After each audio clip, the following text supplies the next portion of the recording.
It's Laura Eubanks of Design for Serenity with your succulent tip of the day and the extremely grand reveal of the annual maintenance slash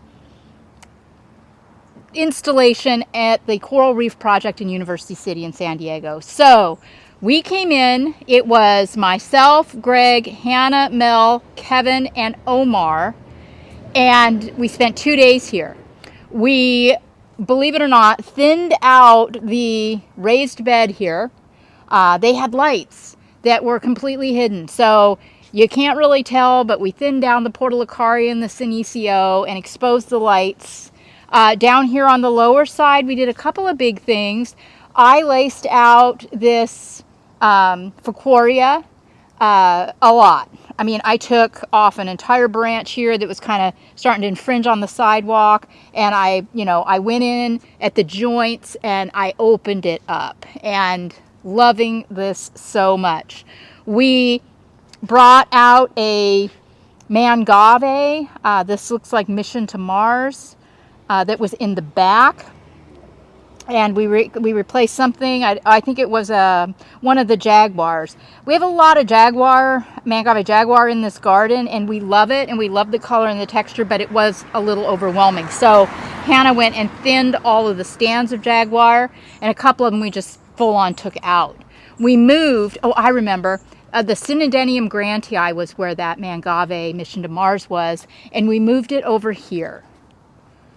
How pretty is this? It just felt like over there, that upper bed with all the beautiful pink milii was hidden. So it got moved over here. The way it plays off of the green in the background, spectacular. So very happy with that. We also introduced a Mangave kaleidoscope that Michael had. This was in his collection, kind of just in a pot. So I stuck it in the ground right here. Took out a whole stand of Jaguar to replace with that. So really, really happy with that. Didn't have to do a lot through here other than just basic grooming. Yeah, not a whole lot. Not a whole lot needed done. Not a whole lot needed done. Everything was fine. Everything was fine. Everything was fine. Until we get over here.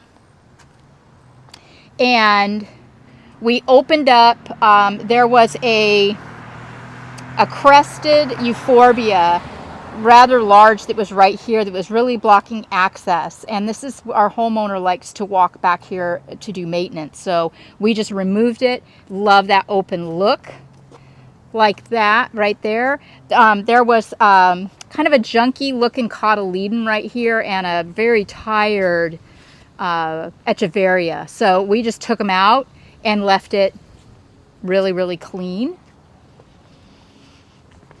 We took out another plant here. I think it was a cotyledon that was really just looking sloppy, and we planted the Aloe Cameronii. We planted this as a cutting, so it will turn very red pretty soon. That's a favorite plant of the client.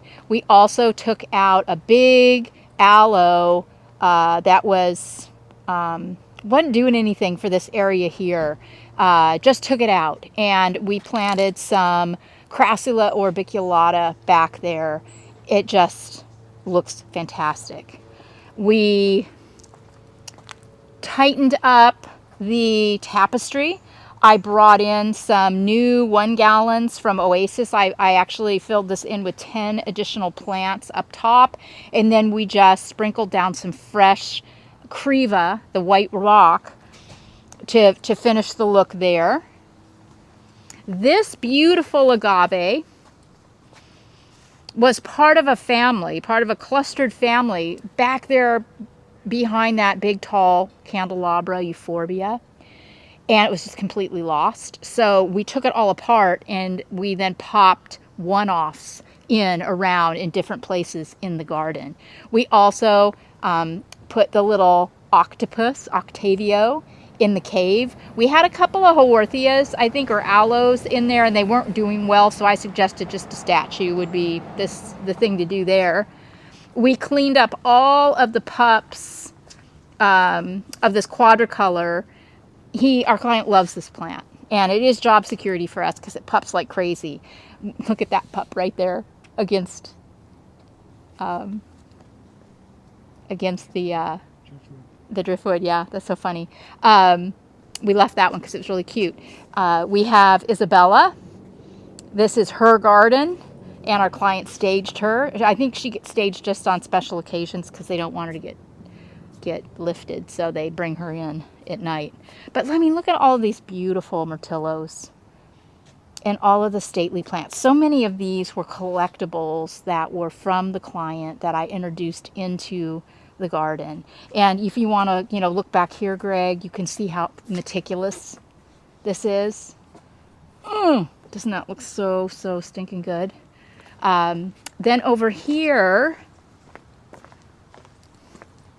underneath this carrot wood, I planted some additional little aeoniums, and we added a couple of more boulders. This tree drops, a lot of detritus, but it's so stately and wonderful that the client tolerates it. So I didn't do anything prickly under here, and I didn't plant, I just wanted to make this simple and clean so it'd be really easy.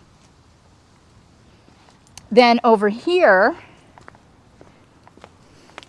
we added a couple of boulders, some really beautiful big boulders, because this was just really empty. So this little right side of the drive got a couple of really beautiful boulders. And this one, I think this Baja Cresta was also an addition. This one was here. It looks like a jasper. Then back here, guys, this is Camille's garden, and I didn't do this. This was done by our homeowner. And this was a labor of love that took him well over a year to complete. And if Greg wants to kind of get in and just walk through and show you all of the details in this garden, it's original. This is the kind of the second go round with it. Originally, he did overplant it a lot, so he had to come in and do a tremendous amount of editing. But I think he is really getting it very dialed in now. And I just really encourage you to take in all of the magnificent details in this garden. I mean, look at this. All the purples in here. I just want to talk softly because it just calms my blood pressure to look at this. So we didn't do anything in here.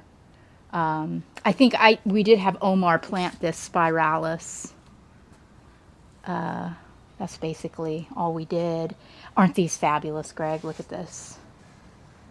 See, just so simple. So simple. Just some little cactus in these beautiful little pots. Just sitting there. Perfect. Perfect. So sculptural, so beautiful. Our client really mastered microclimates in this garden too. It took him a long time, but he figured it out. So you can do it, guys. I mean, just the detail, all the details. So fantastic. So this is an area that you haven't seen here before, where we did a little more work today. And I'll show you what we did.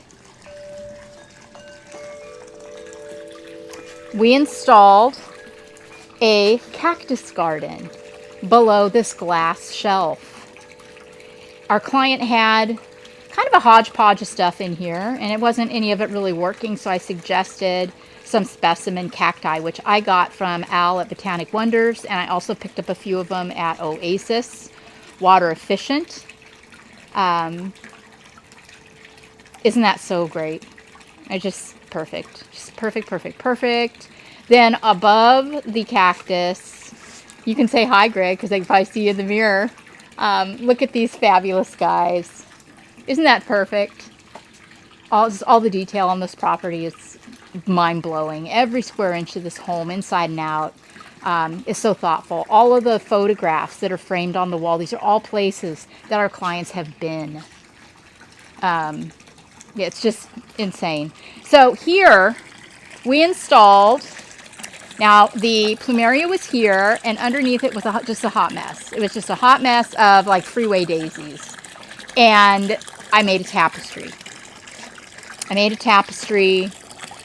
Of all my usual suspects, beautiful boulders and mounding and Cali gold top dressing. And it's so elevated now. That's my new word, isn't it? I think we should probably have a drinking game. Every time I say elevated, you guys take a shot. These beautiful planters. These were all done by the client. I can't take any credit for those. But we did install this in the background. This was all ferns. And we took out all the fern and we put the upright portulacarias, cotyledons, crassulas, Echeveria harmsii, some millii, and what else? I guess that's it. Yeah. So that got done. And this property now is almost dialed in. There's still a few more areas to do, but it's about 90% finished. And isn't it just the best? What a celebration of gardening, of plants. See, plumeria is a succulent in the sense that it stores moisture and water in its trunk, stems, branches. So it is a very much a succulent compatible. And this is just everything. I just think that is such a beautiful specimen of plumeria, and planting the tapestry under it makes my heart happy. So that's it. That's the big tour. I hope you all were inspired. I hope you found some things that you might emulate or ideas for your own garden. Please feel free to reach out in the comments with any questions you might have. I know I had to get through this a little on the quick side because my battery's dying, and I wanted to be sure and have you guys have the opportunity to see this incredible place. So thanks for following, thanks for sharing, thanks for liking, thanks for subscribing, and all those things. This has been Laura reporting from the Coral Reef in University City in San Diego with your succulent tip of the day. Bye, guys.